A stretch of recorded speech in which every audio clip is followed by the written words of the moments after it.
राजस्थान में आज सबसे पहले बात होगी प्रधानमंत्री नरेंद्र मोदी के मिशन आसाम की। पीएम आसाम के दौरे पर हैं। प्रधानमंत्री नरेंद्र मोदी ने आज असम को बहुत सारी सौगात दी।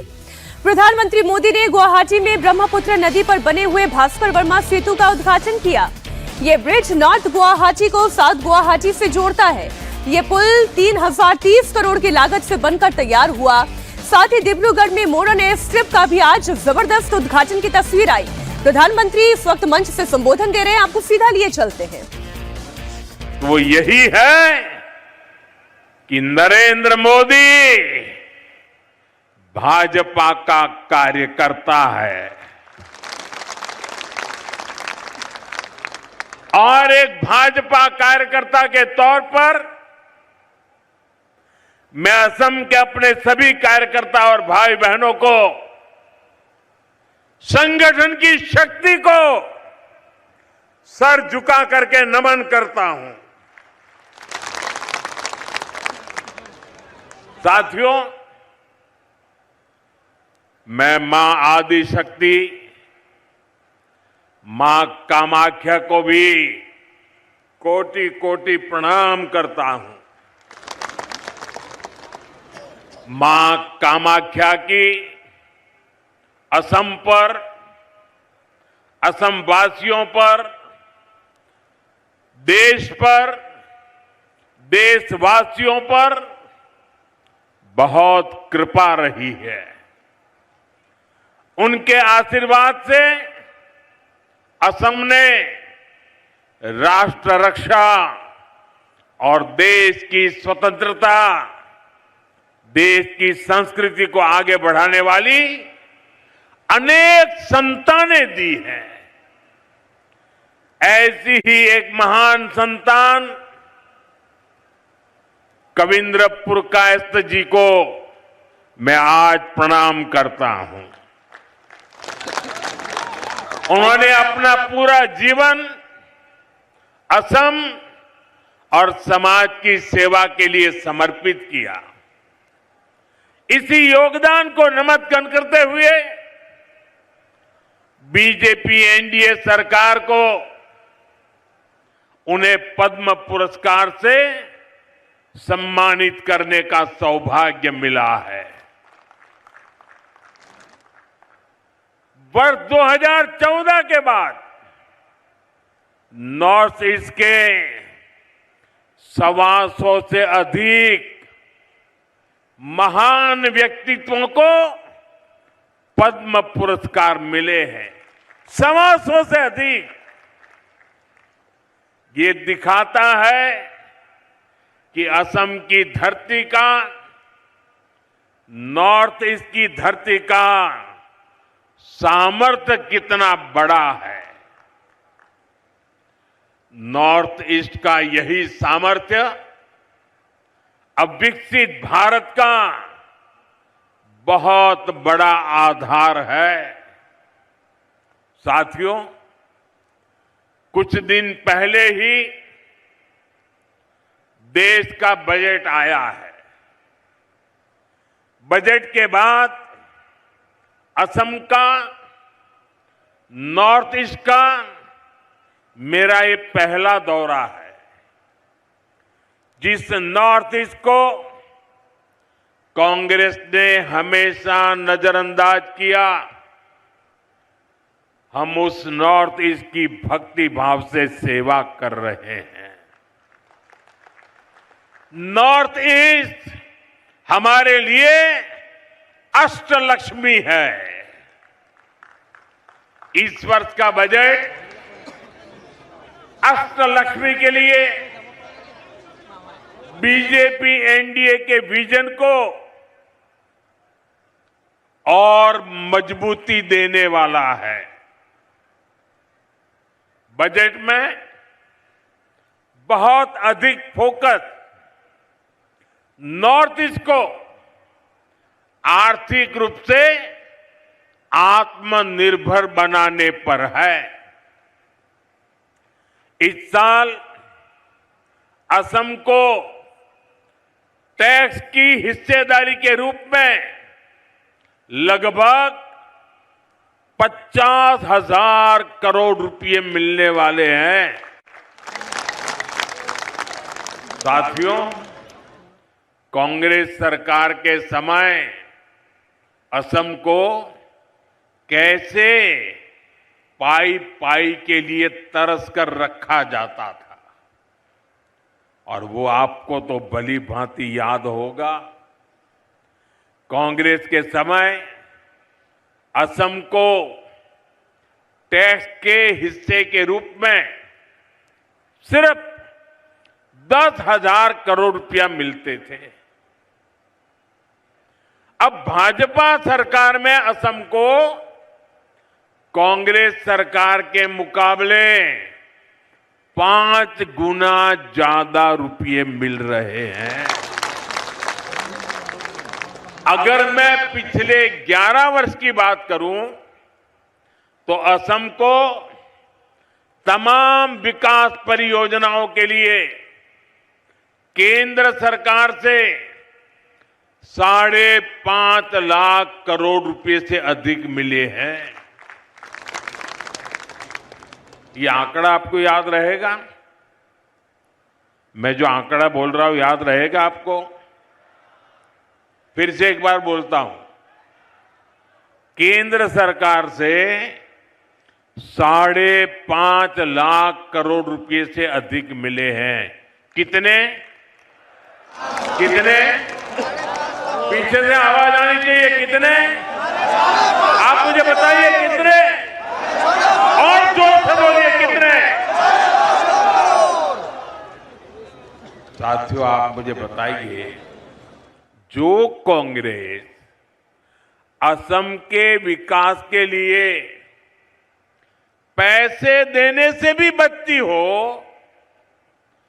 वो कांग्रेस क्या असम का विकास कर सकती है? असम का विकास कर सकती है? कभी भी कर सकती है? आपका भला कर सकती है? यहां के युवाओं का भला कर सकती है? यहां के किसानों का भला कर सकती है? यहां के गांव का भला कर सकती है? साथियों, इस साल के बजट में नॉर्थ ईस्ट की कनेक्टिविटी को और अधिक मजबूती देने का काम किया गया है। कनेक्टिविटी बढ़ती है तो रोजगार के अवसर भी बढ़ते हैं। इसलिए असम में हाईवे और अन्य रोड प्रोजेक्ट के लिए करीब हजारों करोड़ रुपए देना तय हुआ है। बजट में जो घोषणा हुई है उससे असम में टूरिज्म का भी विस्तार होगा। अभी आपने देखा होगा, परीक्षा पे चर्चा का कार्यक्रम गुवाहाटी में हुआ था। हमने ब्रह्मपुत्र नदी में क्रूज पर विद्यार्थियों से चर्चा की थी। आने वाले समय में ब्रह्मपुत्र पर ऐसे ही रिवर टूरिज्म को और बढ़ाया जाएगा। मैं ऐसे ही वहां नहीं गया था। मैं देश को बताना चाहता था कि टूरिज्म के लिए इससे बेहतर जगह नहीं है। आओ, ये मेरा असम है, ये मेरी ब्रह्मपुत्र है। आइए, इस बार के बजट में इसके लिए भी व्यवस्था की गई है। साथियों, आज के दिन देश की नजरें असम पर है। सबने देखा कि असम का नॉर्थ ईस्ट का सामर्थ्य क्या है। थोड़ी देर पहले जब मैं वायुसेना के विमान से मोरान के हाईवे पर उतरा, रनवे पर नहीं, हाईवे पर विमान से उतरा, तो एक नया इतिहास बन गया। कभी नॉर्थ ईस्ट का नाम आते ही लोग सोचते थे, अरे यार छोड़ो, टूटी फूटी सड़कें, कोई ठिकाना नहीं, निकलेंगे तो पता नहीं कब पहुंचेंगे। वो भी एक वक्त था, ये भी एक वक्त है। और आज यहां ऐसे हाईवे बनकर तैयार हो रहे हैं जहां सिर्फ गाड़ियां ही नहीं चलती, बल्कि हवाई जहाज भी लैंड करते हैं।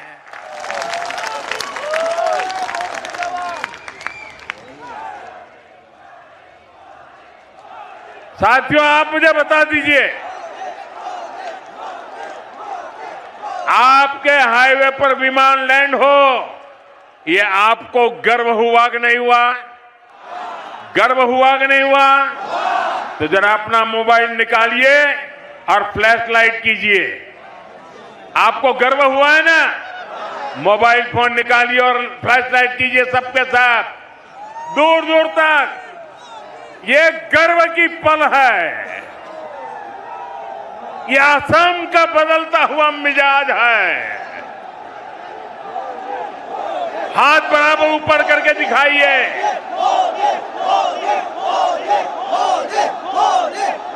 आपको गर्व हुआ कि नहीं हुआ? गर्व से मन भर गया कि नहीं भर गया? बोलिए भारत माता की। साथियों, असम का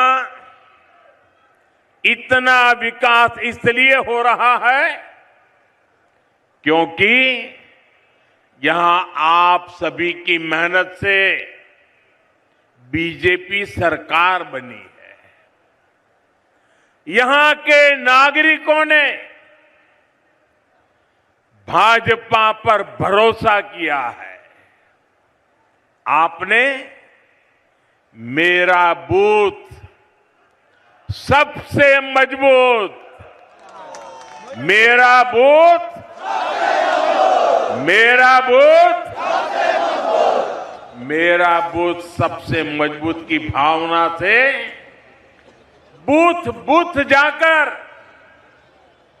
एक एक परिवार को मिलकर, एक एक मतदार को मिलकर बीजेपी के हर समर्थक को अपने साथ जोड़ा, उन्हें उनके वोट की ताकत का परिचय करवाया और इसी प्रयास से ही असम में बीजेपी की सरकार बनी। असम के इसी आशीर्वाद के कारण, असम के नागरिकों के वोट के कारण यहां लाखों गरीबों के घर बने, लाखों परिवारों में शौचालय की व्यवस्था हुई, पीने का साफ पानी उनके घर तक पहुंचा। आप मुझे बताइए, गरीब को घर मिलता है तो पुण्य मिलता है कि नहीं मिलता है? गरीब के घर में टॉयलेट बनता है तो पुण्य मिलता है कि नहीं मिलता है? गरीब के घर में पीने का पानी पहुंचता है तो पुण्य मिलता है कि नहीं मिलता है? इस पुण्य का हकदार कौन है? इस पुण्य का हकदार कौन है? एक पुण्य का हकदार कौन है? इस पुण्य का हकदार भारतीय जनता पार्टी के बूथ का कार्यकर्ता है। गरीबों को आयुष्मान योजना का लाभ मिला, उन्हें सुरक्षा और आत्मविश्वास मिला। इसलिए इस बार भी आपको ऐसे ही अपने बूथ पर एक एक वोट पर ध्यान रखना है। रखोगे? अब और कुछ मत करो, बस पूरी ताकत बूथ में लगा दो। आपका बूथ विजयी होगा तो बीजेपी विजयी होगी कि नहीं होगी? आपको विजय पाना है तो कहां पाना है? बूथ में विजय पाना है।